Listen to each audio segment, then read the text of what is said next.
एकीकडे तो दक्ष आणि दुसरीकडे ती दीक्षा हात धुवून मागे लागलेत या सगळ्याच्या. मनस्वी तिच्याच नादात बोलून गेली. Wait wait Diksha, you mean दिग्विजयची बेस्टी? तिचं काय? मयंकने विचारलं. ती गेली होती दुसऱ्या दिवशी फ्लॅटवर, चौकशी करत होती सगळीकडे. पण तिला कळलं नसावं काय ते. मायाच्या बंगल्यावरही गेली होती. आता पुढे तिच्या माणसांकडे चौकशी करत होती. ती मला शोधते भाई, कारण तिचं आणि माझं भांडण झालं होतं आणि तिच्या मते मीच दिग्विजयला तिच्यापासून तोडलंय. सो मनस्वीने सांगितलं. आणि ही दीक्षा कितपत घातक ठरू शकते आपल्याला? मयंकने विचारलं. तिचं तसं दक्षासारखं वगैरे नाही आहे. 4 दिवस फडफड करेल फार तर. पण एक मात्र आहे, ती नक्की माझा शोध घेणार. त्या दिवशी दिग्विजय ज्या पद्धतीने तिच्याशी फोनवर बोलला त्यावरून तरी ती सहजात सगळं विसरेल असं वाटत नाही मला. भाई, ती खूप स्मार्ट आहे. तिला साधी हिंट जरी मिळाली ना तर काही खरं नाही, मनस्वी म्हणाली. म्हणू, तू काही दिवस लंडनला जा. हे दिग्विजय प्रकरण पूर्णपणे थंडावलं की मगच मी तुला बोलावून घेईन. मयूजवळही कुणीतरी हवं ना, मयंक म्हणाला. पण भाई, दक्ष? मनस्वीने विचारलं. डोंट वरी, असं काही करतो की दक्ष आणि दीक्षा दोघीही आपल्या मार्गातून दूर होतील. तू फक्त मी सांगतो तेवढं कर. मायाच्या माणसाला कामाला लाव. आणि असं म्हणत मयंकने तिला त्याचा प्लॅन सांगितला. भाई, यू शुअर हे काम करेल? मनस्वीने विचारलं. तू फक्त बघत राहा म्हणू. साप भी मर जाएगा और लाठी भी नहीं टूटेगी, मयंक हसत म्हणाला.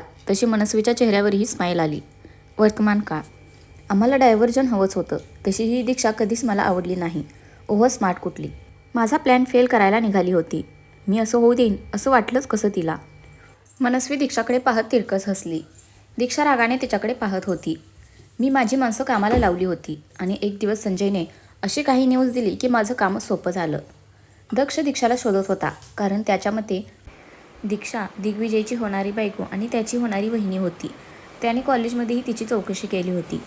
दिग्विजयच्या बिल्डिंगमध्येही त्याची माणसं विचारपूस करायला गेली होती. ओ माय गॉड, काय आनंद झिमझिमला म्हणून सांगू. असंही भाईच्या प्लॅननुसार आम्ही दीक्षालाच यात अडकवणार होतो आणि आता तर ते जास्त सोपं झालं होतं. 1 आठवडा लंडनमध्ये राहून मी परतले आणि भाईसोबत पुढचा प्लॅन आखला. माझ्या ओळखी वापरून दिग्विजयचे कॉल रेकॉर्ड्स काढले.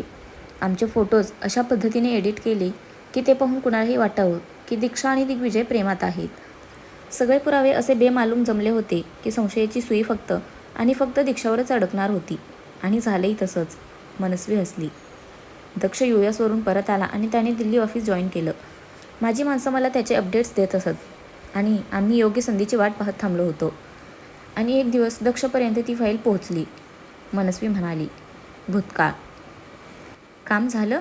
मनस्वीने फोनवर तिच्या माणसाला विचारलं. हो मॅडम, ती फाईल पोचली दक्ष कारखानीसकडे. आता पुढे काय करायचं? तिचा माणूस म्हणाला. वाट पाहायची, मनस्वी हसत म्हणाली आणि तिने कॉल कट केला. तिने मयंकला सांगितलं. गुड, अब आएगा मजा. मयंक क्रूर हसला. वर्तमान काळ. दक्षपर्यंत फाईल पोचल्यावर आम्ही निर्धास्त होतो. आता कधी एकदा धमाका होतो याचीच वाट पाहत होतो. पण दक्षकडून कसलीच हालचाल झाली नाही. त्याच्या डोक्यात काय शिजत होतं ते फक्त त्यालाच माहीत होतं. मला माहिती होतं दक्ष तेवढा हुशार नक्कीच आहे की कुणीही काहीही पुरावे म्हणून दिले तरी त्याच्याकडून खात्री केल्याशिवाय तो त्यावर विश्वास ठेवणार नाही. आता मात्र आम्हाला परत भीती वाटायला लागली होती, कारण दिवसामागे दिवस जात होते पण दक्षकडून काहीच ॲक्शन घेतली जात नव्हती. आपला हा प्लॅन फसतोय की काय याची काळजी लागून राहिली होती आम्हाला.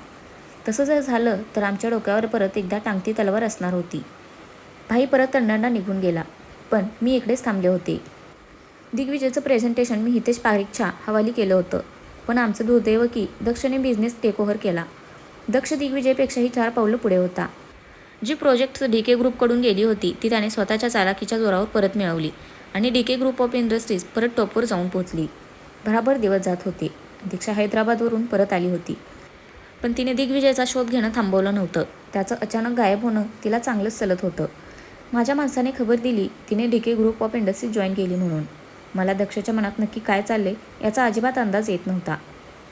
त्याच्यापर्यंत पुरावे पोहोचूनही तो त्यावर काहीच ॲक्शन घेत नव्हता. दीक्षा बिंदास्त त्याच्याच ऑफिसमध्ये काम करत होती. आम्हाला याचं गूढ कळतच नव्हतं. नक्की दक्ष काय करणार आहे याचा मागमूसही नव्हता आम्हाला. आतापर्यंत बवाल व्हायला हवा होता, पण तसं काहीही झालं नव्हतं. दीक्षा मुंबईत परतली होती आणि आता माझ्यासाठी मुंबईत थांबणं सेफ नव्हतं. भाईशी बोलून मी इथे आमच्या काकांच्या घरी गोव्याला शिफ्ट झाले. माझी माणसं मात्र मुंबईतच राहून माझ्यापर्यंत सगळ्या बातम्या पोहोचत होती. राहून राहून आमच्या डोक्यात एक विचार फिरत होता. ते पुरावे पाहूनही दक्ष शांत कसा? मनस्वीने खोल श्वास घेतला. दक्षने दीक्षाकडे पाहिलं. ती निर्विकार होती. त्या पुराव्यामागचं सत्य आता कुठे त्याच्यासमोर उलगडलं होतं. आपल्या एका गैरसमजामुळे आज दीक्षाला एवढं सगळं भोगावं लागले याची जाणीव त्याला झाली आणि मनात गिल्ट दाटून आलं. कसा नजरेला नजर देणार होता तो तिच्या. त्याने हातात सुस्कारा सोडला. मनस्वी पुढे बोलत होती.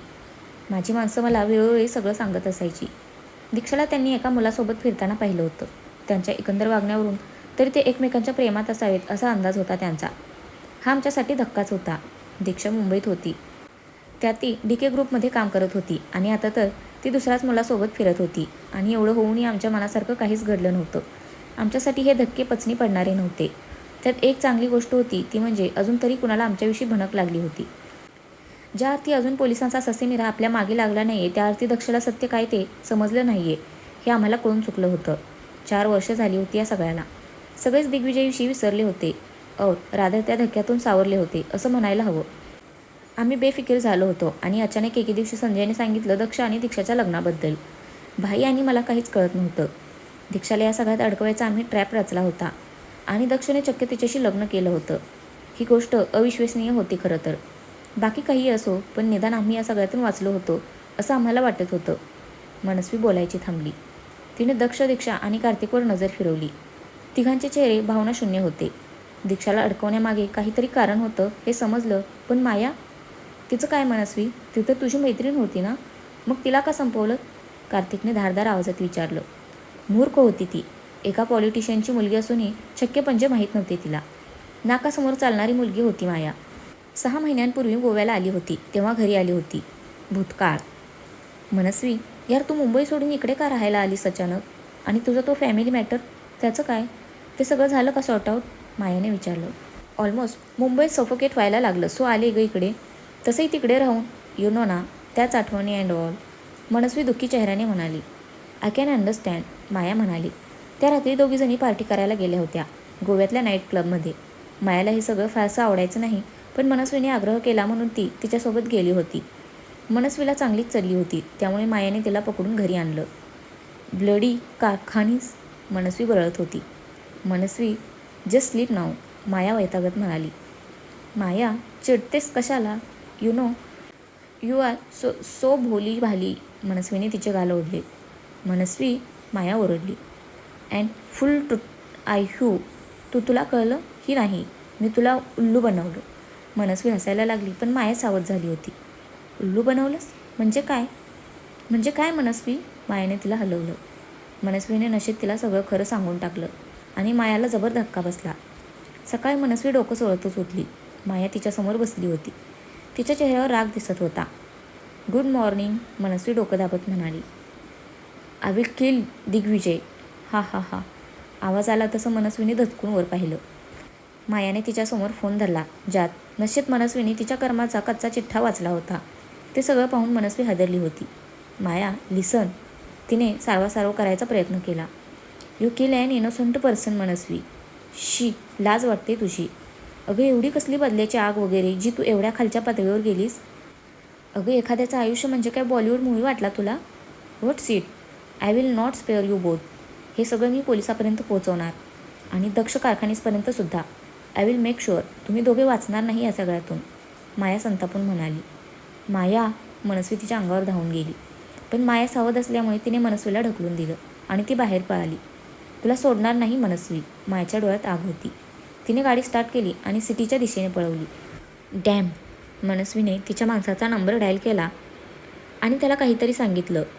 तासाभरात तिच्या माणसाचा फोन आला. काम फत्ते झाले म्हणून. मायाचा जबर ॲक्सिडेंट झाला होता आणि त्यात ती जागीच संपली होती. आणि सोबत ते रेकॉर्डिंगही. वर्तमान काळ. माया मैत्रीण होती माझी पण साली माझ्या जीवावर उठली. मग काय, संपवावंच लागलं बिचारीला.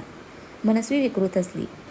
पॉलिटिकल बॅकग्राऊंड असल्यामुळे सगळ्या सस्पिशियस गोष्टी दाबल्या गेल्या आणि काही दिवसानंतर सगळं पूर्ववत झालं. I was reveal. मी 4 महिन्यात लंडनला जाणार होते. त्याआधी इकडे काही लोकांना भेटून कामाचंही पाहायचं होतं मला. सगळं आमच्या मनासारखं झालं होतं पण मनस्वीने दीक्षावर नजर रोखली. त्या रात्री दीक्षाने मला गोव्यात पाहिलं आणि ती माझ्या मागे धावत आली. तिथून तर मी सटकले पण दीक्षाने मात्र दुसऱ्या दिवशी माझं घर गाठलं. दिग्विजयविषयी विचारत होती मला. मी तिला ओळख दाखवली नाही. मला वाटलं काही दिवस फडफडेल आणि होईल शांत, पण हिचा शहाणपणा जिथे तिथे नडतोच. हो ना दीक्षा? मनस्वीने कुस्तीतपणे विचारलं. दीक्षा शांत होती. त्या दिवसापासून ही माझ्या मागावर होती. त्यात भर म्हणून दक्षिण ही त्याच्या माणसं आमच्या मागे लावली होती. अचानक सगळा गेमच पालटला होता. आम्ही तर दीक्षाला या सापळ्यात अडकवायचं ठरवलं होतं, पण मग आमचाच डाव आमच्यावर उलटलाच कसा. हळूहळू माझ्या सगळं लक्षात यायला लागलं होतं. मी जेवढा लपवायचा प्रयत्न करत होते तेवढाच हा दक्ष माझ्या मागे लागला होता. भाई इंडियात येणार होता आणि आम्ही इथलं सगळं वाइंड अप करून कायमचे लंडनला जाणार होतो. पण त्या दिवशी दक्षाच्या एका माणसाने माझा पाठलाग केला. कशी तरी मी तिकडून सटकले, पण मला कळून चुकलं होतं, जर मला सेफ राहायचं असेल तर दक्ष आणि दीक्षालाही दिग्विजयसारखं माझ्या रस्त्यातून हटवायला लागेल. माझी माणसं तुमच्या घरावर पाळत ठेवून होती.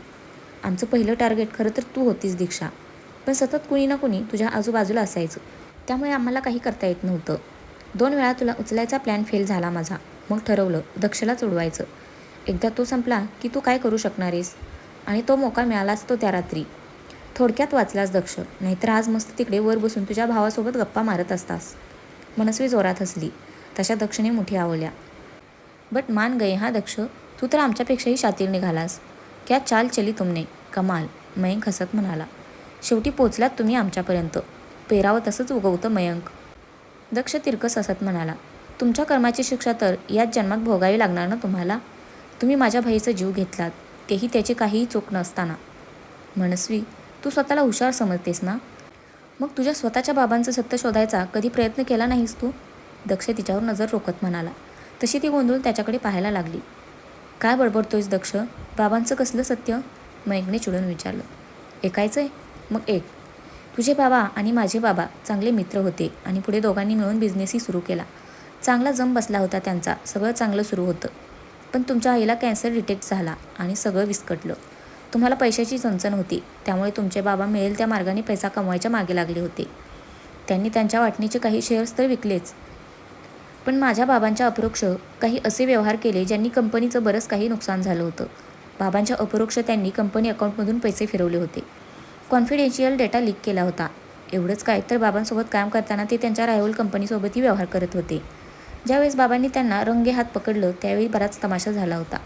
तुमच्या बाबांनी हात जोडून माफी मागितली होती, म्हणून बाबांनी त्यांच्यावर स्ट्रिक्ट ॲक्शन घेतली नाही, पण त्यांना पार्टनरशिप तोडेन अशी वॉर्निंग देऊन सोडलं होतं.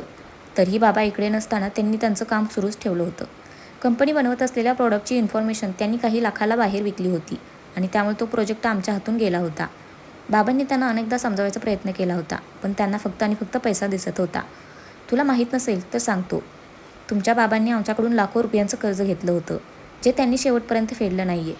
नाईलाजाने माझ्या बाबांना स्वतःच्या पदरचे पैसे घालावे लागले होते, लॉस भरून काढायला. हे असंच सुरू राहणार याची जाणीव झाली आणि बाबांनी पार्टनरशिप तोडून टाकली. काकू गेल्या आणि त्यानंतर तुम्ही पुण्याला निघून गेलात. बाबांना वाईट वाटायचं त्यांच्या मित्रासाठी. त्यांनी अनेकदा काकांशी बोलायचाही प्रयत्न केला होता, पण ते बदले नाहीत. उलट त्यांनी बाबांनाच बरंच काही सुनावलं होतं. तरीही बाबा शांत राहिले.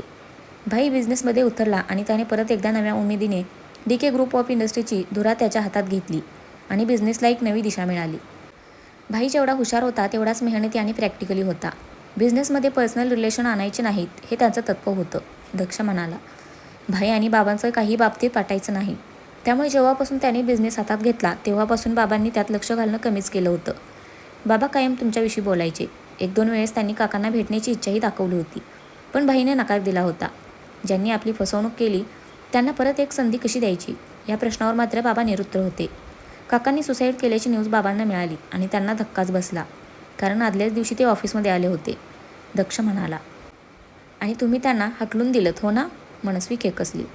त्यामुळेच त्यांनी तुझ्या बाबांनी आमच्यामुळे जीव दिलेला नाही आहे मनस्वी, त्यांच्या कर्मांनी गेलेत ते. दक्ष ओरडला. तुझा सौदा करायला आले होते ते त्या दिवशी, तुमचा बिझनेस वाचवायला. तुझं आणि भाईचं लग्न लावून देऊया म्हणजे मग परत एकदा पार्टनरशिप करता येईल वगैरे वगैरे. भाईने स्पष्ट नकार दिला होता. बरंच समजावायचा प्रयत्न केला त्यांनी.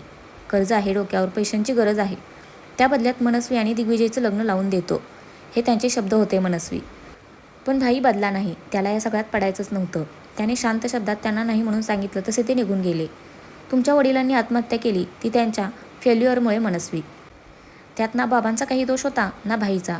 पण तू मात्र सत्य काय ते जाणून न घेताच सोडाच्या भावनेने पेटून माझ्या भाईचा जीव घेतलास. कायदा तर तुला शिक्षा देईलच, पण मी तुम्हाला असा सहज सोडणार नाही. तुम्हीही तसेच तडफडून मराल जसा माझा भाई तडफडला होता, दक्ष क्रूरपणे म्हणाला. मनस्वी आणि मयंक शॉकमध्ये गेले होते. ज्या वडिलांना ते आदर्श मानत होते ते असे असतील याची त्यांनी कल्पनाही केली नव्हती. दोघांच्या डोळ्यातून अश्रू ओघळत होते. भावनेच्या भरात ज्यांनी तो खेळ खेळला होता त्यामुळे कितीतरी आयुष्य बर्बाद झाली होती. मनस्वी मान खाली घालून रडत होती. दक्ष, तुला जे काही करायचे ते आमच्यासोबत कर, पण मयूला सोड. ती इनोसंट आहे. प्लीज, मयंक गयावया करत म्हणाला. डोंट वरी, तुमची बहीण सेफ आहे. मयंक, मी तुमच्यासारखा नीच नाही आहे. पण कधी कधी समोरच्याला बोलतं करायला त्याची दुसरी नस पकडावी लागते.